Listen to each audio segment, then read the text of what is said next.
Salut la Pragma-Team et bienvenue à la micro-ferme. Alors ici on peut faire pousser tout un tas de choses, mais ce qu'on ne peut pas faire pousser, c'est cette chaîne sans votre aide. Alors tu peux liker, commenter, partager, ça aidera la chaîne à pousser et à se développer. On l'arrose avec ça. Mais c'est toujours un plaisir de vous retrouver sur la micro-ferme.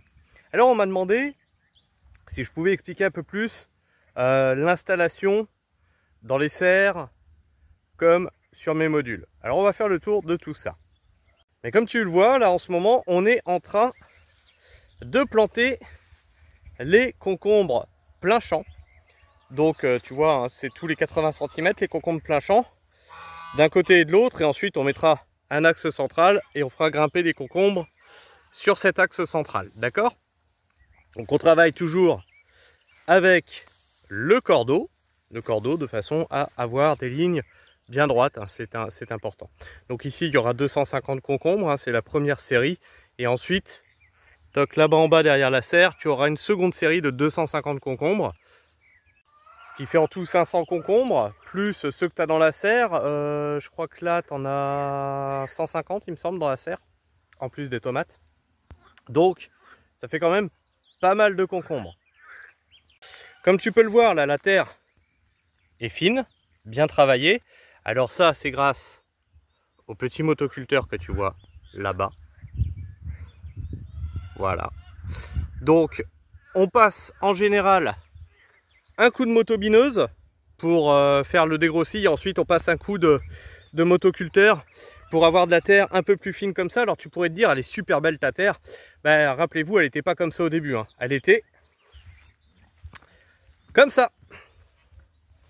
Rappelez-vous, on a démarré nous sur un marécage. Donc là, ça, c'est la future zone. Donc là, ça, c'est la future zone qu'on va commencer à, sur laquelle on va recommencer à redonner vie. Hein. Ça, c'était une zone sur laquelle on ne faisait quasiment rien. Ça a été bâché. Hein. C'est pour ça que tu vois qu'il y a très peu d'herbe. Donc là, ça va être un semis de maïs avec du céleri. On verra si ça marche ou pas. En tout cas, le maïs retournera au sol pour être broyé et donc retourner amender cette zone-là. Hein, comme ça, c'est ce qu'on a fait un peu partout. C'est comme ça qu'on se retrouve maintenant avec des choses comme ça. Tu vois qu'à chaque fois, les déchets de culture retournent dans le sol et ça permet de réamender ton sol et de lui redonner de la vie. Après, ça bourre de cloporte, de vers de terre, de carabe, etc. Et ben, ça bouffe la matière organique. Et ça chie de l'azote. Alors comme tu peux le voir ici, c'est notre chantier de patates, tu vois. Donc là tout ça c'est récolté, c'est fini d'être récolté cette zone là. Donc là on est sur la zone, le module 12. Alors le module 12 lui, il est un peu bizarre, il est en triangle là. Mais on va faire le tour des modules et je vais vous expliquer comment la micro-ferme est organisée. Alors là on est devant la serre. La serre fait 5 mètres de large, d'accord, pour 16 mètres de long. Les autres, les plus petites, là-bas, elles font 10 mètres de long. 5 mètres de large, ça veut dire que j'ai dû recalculer mes passe-pieds et mes plates-bandes. Pourquoi? Parce que je vous expliquerai sur les modules, c'est pas du tout les mêmes dimensions. Donc on a des plates-bandes qui font 72,5, on va dire 73, et les passe-pieds qui font 31 cm. Alors j'y perds un peu. C'est quelques centimètres qui ne gênent en rien en fait. Qui vont gêner en rien à part un petit peu pour travailler. Dedans, tu vois que en ligne centrale, j'ai toujours quelque chose. Je me fais une ligne centrale par exemple, ici de tomates. Mais je ne veux perdre aucun centimètre carré. Mais il faut faire très attention. Il faut faire très attention quand tu fais ça à la concurrence racinaire. C'est pour ça qu'on enlève la mauvaise herbe, parce que tu ne la contrôles pas, cette concurrence racinaire. Et nous, ce qu'on veut, c'est couvrir le sol et contrôler la concurrence racinaire et la concurrence à la lumière. Donc je vais vous expliquer comment c'est contrôlé ici. Donc en rang central, tu as les tomates. Les tomates vont avoir tendance à faire un système racinaire qui va très loin. Sur le côté qui est là, toc, tu vois, il y a des salades jusqu'au bout. Jusqu'au bout, tu as des salades. C'est partout pareil. Tu peux regarder à côté. Tu as des salades aussi, tu vois. Donc, tu as des salades.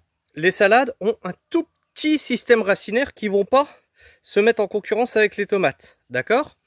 Ensuite, tu as des oignons, 4 rangs d'oignons. Alors c'est pareil, l'oignon lui il va pousser, va grossir, mais son système racinaire reste tout petit. Donc il rentre ni en concurrence avec les salades, ni en concurrence avec les tomates. La lumière sera répartie puisque les branches du bas des tomates vont être coupées au fur et à mesure où ça va grimper sur le fil. Et de l'autre côté, tous les 80 cm, tu te retrouves avec un concombre. Donc tu vois, c'est pas serré, c'est tous les 80 cm. Le concombre va avoir tendance, pareil, à avoir un système racinaire qui pourrait se développer. Et lui, il va grimper. Il va grimper, donc développer des feuilles. D'accord? Mais tu vas comprendre pourquoi ça ne va pas gêner les salades. On est dans une serre. Dans une serre, il fait très chaud. Si tu regardes bien comment c'est organisé, là tu vois mes concombres, toc toc toc, et tu vois que mes salades sont de ce côté-là. Mon concombre n'est pas encore attaché lui, mais il va monter sur, tu vois la ligne du milieu là, tac. Ce qui veut dire qu'il sera beaucoup plus penché comme ça, et ce qui fait que quand le soleil sera là-bas de ce côté-là, donc quand ça tapera beaucoup, eh bien il y aura l'ombre de mes concombres sur les salades qui sont du côté là-bas. Donc tout est pensé pour avoir de la fraîcheur, avoir un maximum de culture, sans que l'une gêne l'autre. Alors après, vous pouvez encore plus densifier, hein, mais après, à vos risques et périls. Il ne faut pas oublier que quand vous faites des choses comme ça, vous allez avoir de l'humidité qui va rester. De l'humidité qui va rester sur le feuillage, etc. Plus tu densifies, plus l'humidité va rester au sol, plus l'humidité va rester sous le feuillage, etc. Et donc tu peux avoir des problèmes de maladies cryptogamiques, d'accord? Donc ça, il faut y penser, il faut penser à pas trop densifier, que l'air puisse bien circuler entre les plants. Et c'est pour ça qu'on ne veut pas la mauvaise herbe. Parce que ça, du coup, tu contrôles pas, et puis tu restes avec une humidité résiduelle sur le bas du plant, ce qui peut ramener tout un tas de saloperies, comme les limaces, comme les maladies cryptogamiques, etc. Et tu auras beau mettre du purin d'ortie, tu ne t'en débarrasseras pas parce que tu ne traites pas le problème en fait. Tu traites le symptôme, mais tu ne traites pas le problème. Ensuite, on va parler des modules. Donc tu vois, derrière moi, il y a par exemple un module qui n'est pas encore mis en fonction. Donc les modules qui ne sont pas mis en fonction, en général, on laisse l'herbe pousser. Tu vois, déjà là, il y a eu une première tonte. D'accord? Ça a séché. Je vais te montrer ça, tu vois. Ça a séché au sol. Donc là, on a de la matière carbonée. Ensuite, on relaisse pousser, hein, c'est pas un problème. Comme ça, on aura de la matière azotée qu'on va mélanger après avec tout ça, le sol, une fois qu'on va mettre en culture. Donc en fait, sur la même zone, je fais pas d'engrais vert en fait. Je laisse l'herbe se développer jusqu'à ce que j'ai besoin du module. Là, ça m'emmerde pas, il n'y a pas de culture. Donc je m'en fous, moi, de la concurrence racinaire entre eux, là. C'est pas des cultures, c'est de la mauvaise herbe. Et elle se gère elle-même. Et puis une fois que j'en ai besoin, alors faut faire gaffe, hein, pas laisser monter à graines, hein, c'est toujours ce qu'on fait. Faire attention à ça. On laisse pas monter à graines sur un module.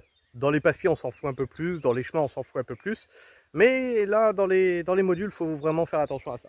Et comme tu vois, donc, on fait plusieurs fauches, hein, suivant le moment où ça va être mis en culture, de façon à ce qu'on ait de la matière au sol, une fois qu'on va ou ameublir ou planter peut-être directement dedans. Ça dépend de la culture qu'on va faire.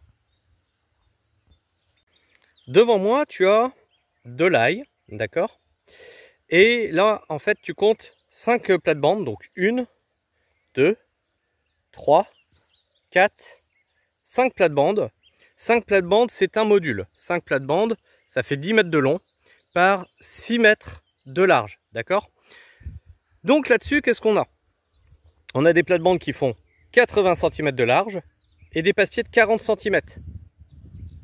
De façon à pouvoir, tu vois, circuler dans les allées. Alors ici, c'est de l'ail, mais au milieu, tu trouves la prochaine culture, les blettes. Alors ici, elles sont très peu développées, mais je vais t'en trouver des plus grosses, qui sont, voilà, par exemple, ici. Tu vois. Donc on a les blettes, parce que l'ail, lui, il va partir vers juillet, d'accord? Et en attendant, on aura déjà une autre récolte sur place. Ça va être la blette qu'on va pouvoir couper et vendre sur nos étals avant de récolter l'ail. Et une fois qu'on aura récolté l'ail, toute la place sera faite pour les blettes. Et là-bas, tu vois, bon, là, c'est un peu le bordel. C'est les patates. Hein. Les patates, je vous ai expliqué comment on fait en janvier.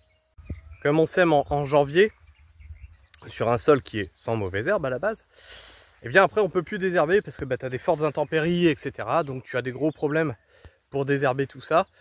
Tu peux pas désherber sur un sol mouillé, c'est très casse-pied. Donc, bah, tu te retrouves avec ce genre de problématique, on va dire. Mais comme on vous a expliqué sur une vidéo, sur un short, ça ne nuit pas en réalité à la production puisque c'est de la patate primeur et pas de la patate de conservation, d'accord? Donc tout ça, ça va très bien. Ici, peut-être que tu verras mieux. Alors je sais pas, c'est pas gagné que tu vois mieux, tu vois. Une plate-bande, 2 plates-bandes, 3 plates-bandes, 4 plates-bandes, et là-bas, une 5e.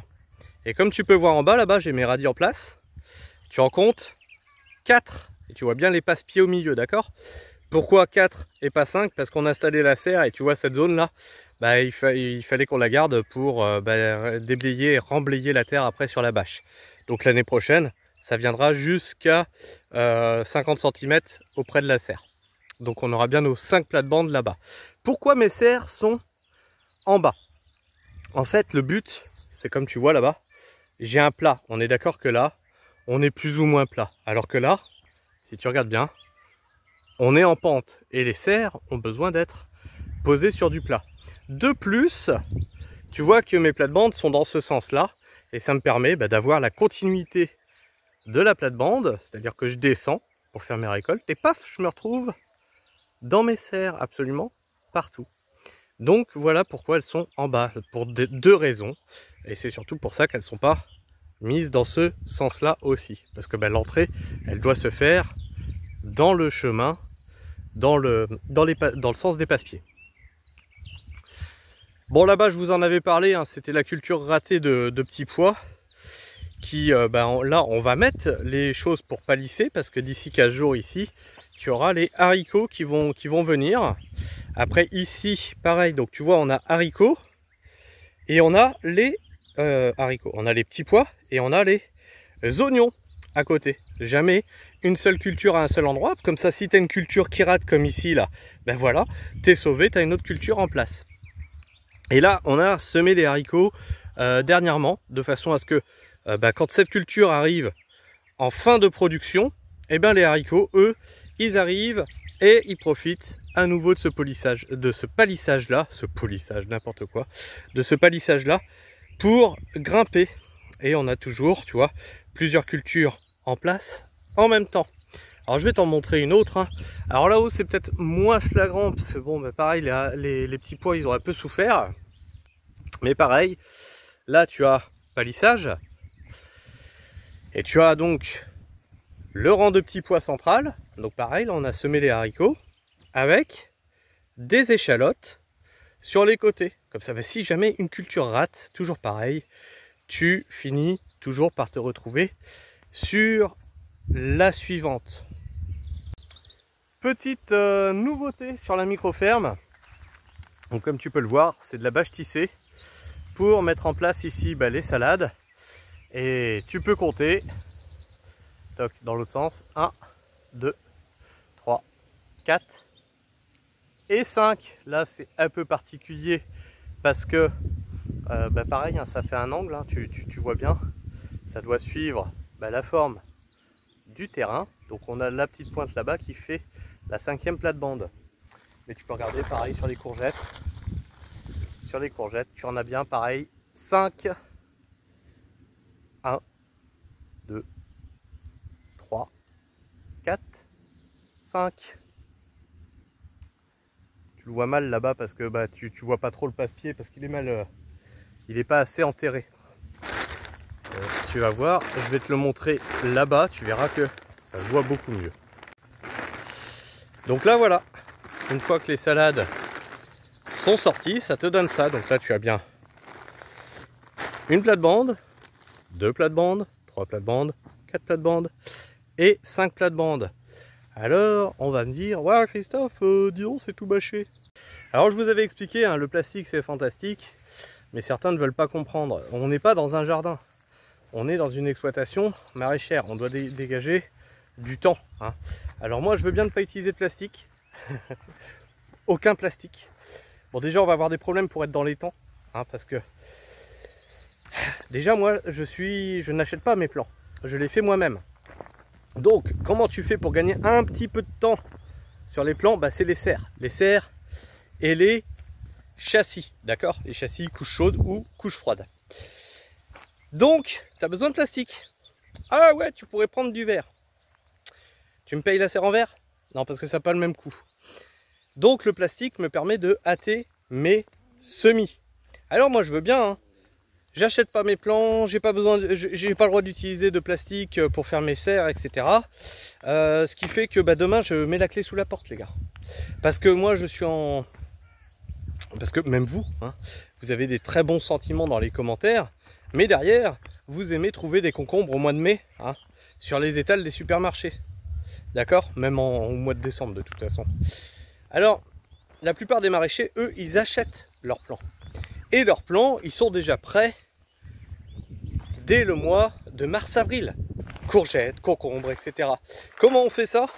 Bah avec des énormes serres. D'accord? Des énormes serres plastiques, avec des lumières, avec du chauffage, etc. etc.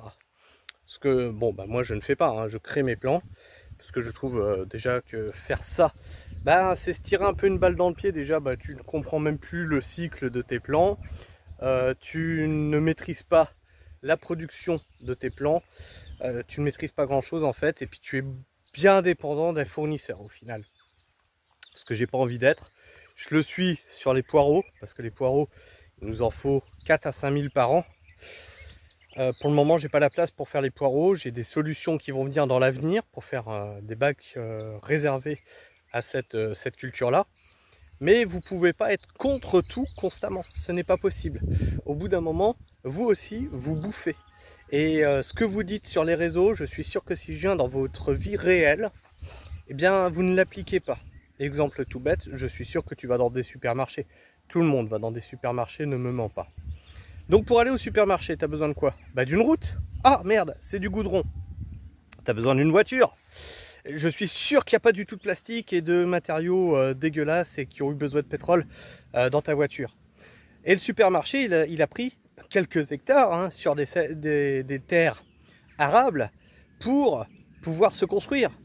Et faire un parking tout goudronné pour que tu puisses garer ta belle petite voiture qui te permet de briller en société parce que tu as une voiture bling bling, hein, pour montrer que toi tu as de l'argent, toi tu es élevé socialement.